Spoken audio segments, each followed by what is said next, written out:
இளைய சமுதாயத்திட்ட இதை நான் கேட்கிறேன். விஜய் வந்தா புதுசா ஒரு மாற்றம் வரும், புதுசா ஒரு மாற்றம் வரும் அப்படின்னு சொல்லிட்டு நீங்களா எதிர்பார்த்தது இந்த மாற்றம் தானா? இந்த மாற்றம் தேவைதானா? யோசிச்சு பாருங்க. துக்கம் நடந்த வீட்டுல உள்ளவங்க எல்லாத்தையும் வர சொல்லி அவங்க ஒரு இடம் சென்னை, என்னங்க இது எனக்கு புரியவே இல்லைங்க. இந்த மக்களும் போறாங்க பாருங்களே. இப்போ ஒரு நல்ல ஒரு வசதி படைச்ச ஒரு மக்கள், அதுல உள்ளவங்க நல்ல வசதி படைச்சவங்க, அவங்க கொடுக்குற காசு எனக்கு வேணாம் அப்படின்னு சொல்லி இருக்கிறவங்க, அதாவது நார்மலா ஒரு கூட்ட நெரிசல்ல மட்டுமே சிக்கி இயற்கையான மரணம் இல்லைன்றது அடுத்தடுத்த நாட்கள்ல நம்மளுக்கு தெரிய வருது. புரியுதுங்களா? அடுத்தடுத்த நாட்கள் அவங்க ஷூட்டிங்காக ப்ரிப்பேர் பண்ணி அந்த இடத்துல ஒரு ஒரு மனிதனால் உருவாக்கப்பட்ட இயற்கையா நடந்தது கிடையாது, மனிதனால் தனிப்பட்ட ஒரு மனிதனால் உருவாக்கப்பட்ட ஒரு பேரழிவு அப்படின்றதுதான் இப்போ போயிட்டு இருக்கு. சோ அத காதுல கேட்டும் விஜய்னால இப்போ ஒரு ஷூட்டிங்காக ஒரு இடத்த கிரியேட் பண்ணிருக்கான் அந்த இடத்த. அதனால நம்மளுடைய சொந்த பந்தங்கள், நம்மளோட குழந்தை, நம்மளோட கணவர், நம்மளுடைய உறவுகள் இந்த மாதிரி இறந்திருக்காங்கன்னு தெரிஞ்சும் அவங்க கொடுக்குற பணத்தை சரி இழப்பீடுக்காக கொடுத்தாங்க, ரைட்டு, அது வாங்கினதோட ஓகே, வாங்கினது வரைக்கும் ஓகேன்னு வச்சுக்கோங்க. அதுக்கப்புறம் கரூர் மாவட்ட கழக செயலாளரோட மனைவி சொல்லிட்டு இருந்திருக்காங்களாம், எல்லாத்துக்கும் போய் அண்ணனை பத்தி நல்லா புகழ்ந்து பேசுங்க, பணம் வந்துருச்சுல புகழ்ந்து பேசுங்க சொல்லிட்டாங்க. அதை பேஸ் பண்ணி புகழ்ந்து பேசிட்டு இருக்காங்களா, இதெல்லாமே இந்த டைலாக்ல வந்துட்டு இருக்கு, ஓகே ரைட்டு. ஆனா இங்க இருந்து சென்னைக்கு போய் அவங்களுடைய ஒரு இடத்த பிக்ஸ் பண்ணி அங்க மொத்தமாவோ தனிப்பட்டோ, என்னங்க இது? இந்த இளைய சமுதாயம் எதிர்பார்த்த மாற்றம் இதுதானா? இந்த மாதிரியான மாற்றங்கள் தேவைதானா? சொல்லுங்க. தமிழ்நாட்டு மக்கள் எல்லாம் என்னவா நினைச்சிட்டு இருக்காரு மிஸ்டர் விஜய்? என்னதான் நினைச்சிட்டு இருக்காங்க? அப்படி எல்லாம் காதுல பூ சுத்திட்டு அப்படியே பைத்தியங்களாட்ட சுத்திட்டு இருக்கோமா என்ன? கரூர்ல உள்ள மக்கள் இப்படி இல்ல, எனக்கு புரியவே இல்லைங்க நிஜமா. தன்மானம் உள்ள எந்த ஒரு மனிதனா இருந்தாலும் இப்படி போவாங்களா? ஒரு இடத்த பிக்ஸ் பண்ணி அங்க வர சொல்றான், அவன் ஏரியாவுக்கு வர சொல்றான், நம்ம போவோமா? சொந்தத்திலேயே ஒரு பரம்பரை சொத்தாவே இருந்துச்சுனாலும் தன்மானத்துக்கு ஒரு இலக்குன்னு வரும்போது, அதாவது பரம்பரை சொத்து, இது என் பாட்ட சொத்து, ஆனாலும் அவன் ஒரு பேச்சு பேசிட்டான், சித்தப்பா பையனா ஒரு பேச்சு பேசிட்டான், பெரியப்பா பையனா ஒரு பேச்சு பேசிட்டான், எனக்கு அது வேண்டாம், அவன் என்ன பேசுறது, அவன் என்ன அப்படிதான் இருப்பமே தவிர மதியாதார் தலைவாசல் மிதியாதே. சரிங்களா? இதுதான் நம்மளுடைய பண்பாடு. என்னங்க இது? எனக்கு புரியவே இல்லைங்க. இப்படி ஒரு தன்மானம் போய் மக்கள் போறாங்கன்னா அவங்களுக்காக நம்ம இவ்வளவு நாள் நம்ம பேசணும் இல்லையா? அதாவது அவங்களுக்காக எல்லாம் இப்ப துக்கம் நடந்துருச்சு, இதெல்லாம் எவ்வளவு பெரிய விஷயம், எவ்வளவு பெரியான கஷ்டம் அப்படின்னு சொல்லிட்டு அவங்களுக்காக எல்லாம் நம்ம பரிந்து பேசணும் இல்லையா? உண்மையிலேயே ரொம்ப கில்ட்டியா ஃபீல் பண்றோம். இவங்களுக்காக இந்த மாதிரியான மக்களுக்காக எல்லாம் பேசுறோமேன்னு சொல்லிட்டு, பேசணுமே அப்படின்னு சொல்லிட்டு ரொம்ப கில்ட்டியா இருக்கு சீரியஸாவே. ஆனா மிஸ்டர் விஜய் இந்த 41 குடும்பத்தை தத்தெடுக்கிறாங்க. ஓகே, எடுக்கட்டும், வேற வழி இல்லை. இப்ப அவங்க ஏதோ ஒண்ணு பண்ணிதான் ஆகணும். இப்ப அவங்க பண்றது எல்லாமே செலவு கிடையாது, இன்வெஸ்ட்மெண்ட். ஓகே, அரசியலுக்கு அவங்க பண்ற இன்வெஸ்ட்மெண்ட். இத தமிழ்நாட்டு மக்கள் தான் புரிஞ்சுக்கணும். சரி, ஓகே, இப்ப போயாச்சு, சென்னைக்கு எல்லாரும் போயிட்டாங்க, ஓகே, இந்த பிரச்சனை முடிஞ்சு. அவங்கள பணத்தை கொடுத்தாச்சு, அவங்கள அவங்க 41 குடும்பத்தை பார்க்கவே இல்லை, இன்னும் துக்கத்தை அனுசரிச்சு பேசவே இல்லை, அந்த பிரச்சனை இன்னையோட முடிஞ்சுன்னு வச்சுக்கோங்களேன்.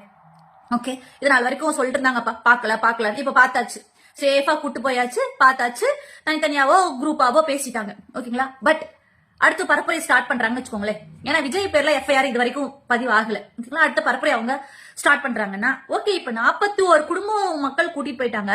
ஆனா ஒரு 100 பேருக்கு மேல அடிபட்டு ஹாஸ்பிட்டல்ல ட்ரீட்மெண்ட் பார்த்துட்டு இன்னும் வேலை வெட்டிக்கு கூட போக முடியாம வீட்டுல இருக்காங்கல்ல, வேலைக்கு போக முடியாம, வீட்டு வேலையும் பார்க்க முடியாம பெண்கள், இடுப்புல எல்லாம் நிறைய பேத்துக்கு அடிபட்டு மிதிச்சு எலும்பெல்லாம் கொஞ்சம் தாய், கால் எலும்பெல்லாம் கொஞ்சம் இன்னும் கஷ்டப்பட்டு இருக்காங்களா?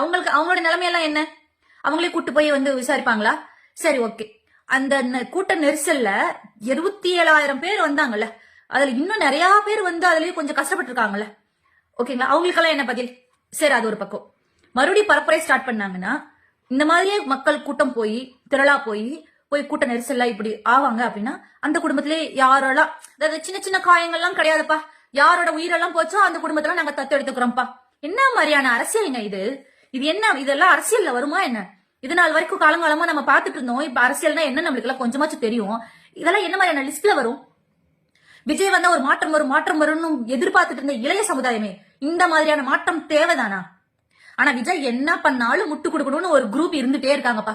விஜய் வீட்டுல இருந்து வெளியே வரார், கிளம்பி விட்டார், பனையூர்ல இருந்து வெளியே வரார், நீலாங்கரை சென்று விட்டார், சட்டை போட்டு விட்டார். என்னங்க இதெல்லாம்? என்னது இது?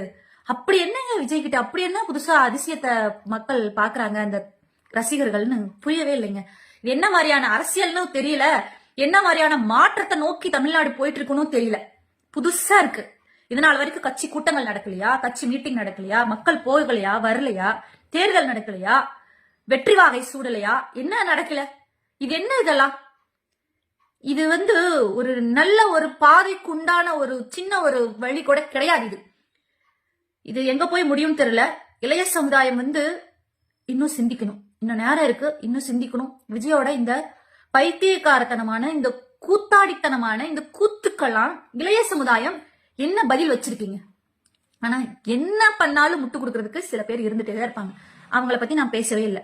ஜென்ரலா விஜய்ன்ற ஒரு கேரக்டர் வந்தால் ஒரு புதிய மாற்றம் வரும், ஒரு நல்ல மாற்றம் வரும் அப்படின்னு சொல்லிட்டு எதிர்பார்த்து எவ்வளவோ பேர் இருந்தாங்க. சரிங்களா?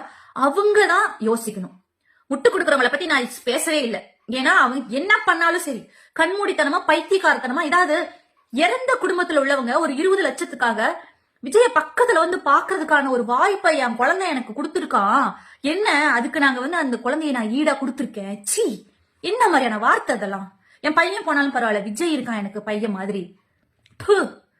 விஜய் கொல்லி போடுவானா? நீ செத்து போயிட்டீனா? அந்த வயசான பாட்டி சொல்றாங்க. அந்த பொண்டாட்டிக்கு எனக்கு நல்லா கேட்கணும் போல இருக்கு. நிஜமா சொல்றேன். என்ன மாதிரியான வார்த்தை? ஒரு 20 லட்சத்துக்கு என்ன வேணாலும் பேசலாமா? 20 லட்சம் அப்படி அப்படி அப்படின்றதுக்குள்ள போயிரும். மகன் இருந்தா பாப்பான்ல, இந்த குழந்தையோட தேவை என்னன்றது பாப்பான்ல, பொண்டாட்டியோட தேவை என்னன்றதை பாப்பான்ல. என்னது இதெல்லாம்? இதெல்லாம் இதெல்லாம் எங்க போய் முடியும்னு தெரியல. நிஜமா சொல்றேன். புதிய மாற்றம் இந்த மாதிரியான மாற்றம் தேவைதானா தமிழ்நாட்டுக்கு? சொல்லுங்க. சரி, அதெல்லாம் இருக்கட்டும். என்ன நடந்தாலும் நான் கேக்குறேன், இதுல செந்தில் பாலாஜி அண்ணாவை எங்கடா தூக்கி உள்ள விட்டீங்க? இப்ப இதெல்லாம் நடந்துச்சு, உங்க மேல இவ்வளவு தப்பு இருக்கிறதுனாலதான் போய் எல்லாம் ஓடி ஒளிஞ்சிங்க. பனையூர்ல போய் உள்ள பூந்தவன் வெளியவே வரல. தப்பு இருக்கிறதுனாலதான் புரிஞ்சதுனால இன்னைக்கு கரூர் பக்கமே இன்னைக்கு இன்னும் தலை காட்டாம இருக்காங்க. என்ன அப்படி என்ன பண்ணிடுவாங்க? கரூருக்கு அப்படி என்ன பண்ணிடுவாங்க சொல்லுங்க? அப்படி என்ன பயம்? ஃபர்ஸ்ட் கரூர் மேல என்ன பயம்? இந்த பயம் முன்னாடியே இருந்திருக்கணும். உயிரிழப்புகள் நடக்காமையா இருந்திருக்கணும். எங்கேயோ போட்ட மீட்டிங் அப்படியே திருப்பி விட்டீங்க, கரூருக்கு வந்தீங்களா, அப்ப இருந்திருக்கணும் இந்த பயம். அப்ப இல்லாம இப்ப என்ன பயம் சொல்லுங்க? இப்ப என்ன பயம்? சரி, பயந்துட்டீங்க, ஊர் பக்கம் வரல. எலெக்ஷன் வரைக்கும் இப்படியே வராம இருப்பீங்களா? சொல்லுங்க. எலெக்ஷன் வரைக்கும் திரும்ப இதே மாதிரி கரூர் பக்கமே வராம இருப்பீங்களா? இல்ல வேற பக்கம்னா அப்படி வெளியில போகாம இருப்பீங்களா? கரூர் மக்கள் அங்க வர சொல்லி, துக்கம் நடந்த வீட்டு உள்ள மக்கள் அங்க வர சொல்லி பேசுனதுனால இந்த பிரச்சனை இதோட முடிஞ்சிருச்சா? தமிழ்நாடு முழுக்க இந்த 41 குடும்பத்துக்கு நாங்க பண்ணணும், அவங்களை நாங்க தத்து எடுத்துட்டோம், இதுதான் உங்களுடைய தேர்தல் பரப்புரையா இருக்குமோ? எங்கனால கூட்டத்துக்கு இறந்தவங்களுக்கு நாங்க தத்து எடுத்துக்கிட்டோம் அப்படின்றது இதுதான் உங்களுடைய தேர்தல் பரப்புரை ஆரம்பம். கட்சி அடியெடுத்து வைக்கும் போதே சூப்பர், 41 உயிரை போட்டு நசுக்கி அது மேல ஏறி நின்னு தாவேக்கான்ற ஒரு கொடி பறக்கணும். அதுதான் புதுசா விஜயோட மாற்றம். நல்லா இருக்கு உங்களுடைய மாற்றம். இளைய சமுதாயமே, இந்த முட்டு கொடுக்கும் இளைய சமுதாயமே, உங்கள் விஜய் அண்ணாவோட மாற்றம் ரொம்ப நல்லா இருக்கு. ஒவ்வொருத்தரோட குடும்பத்துக்கு வரும்போதுதான் இது தெரியும். ஏதோ பக்கத்துல ஊரு.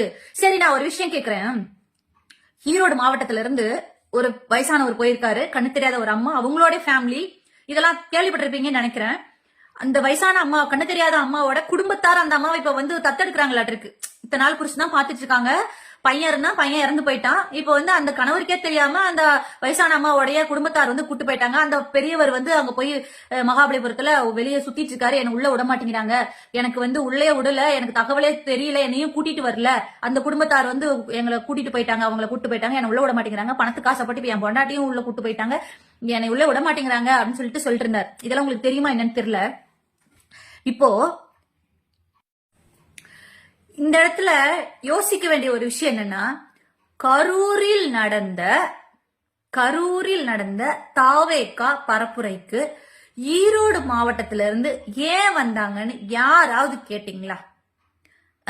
பவானில இருந்து ஒருத்தவங்க வந்திருக்காங்க ஈரோடு மாவட்டம், ஏன் வந்தாங்க அப்படின்னு யாராவது கேட்டீங்களா? கேட்கல.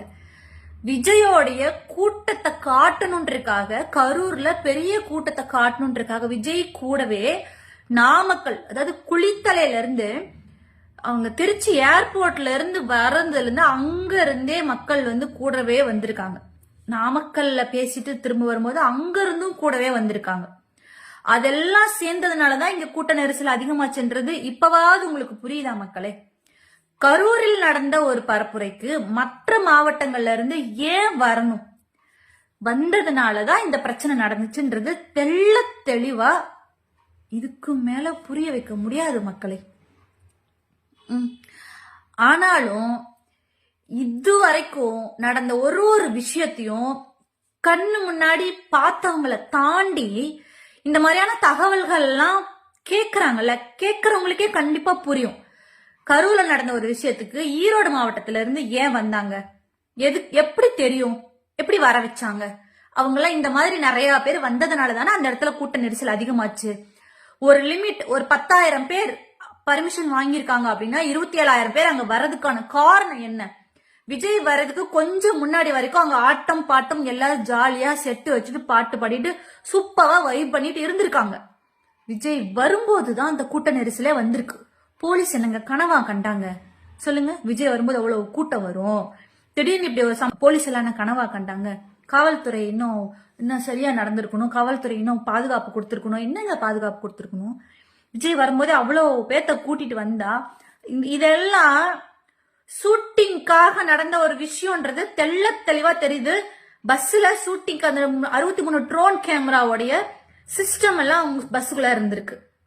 இதெல்லாம் நாட்பட தான் ஒரு விஷயமா வெளியே வந்துட்டு இருக்கு. மக்களே, இந்த இடத்துல விஜயோடைய இந்த கேவலமான இந்த மாற்றத்தை மக்கள் புரிஞ்சு நடந்துக்கணும், அவ்வளவுதான்.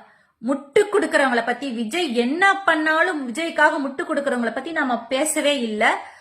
பொதுவா விஜய்னால ஒரு மாற்றம் கிடைக்கும்னு நம்பி ஏமாந்து இருக்கக்கூடிய இளைஞர்களுக்கு தான் இந்த பதிவு. நன்றி.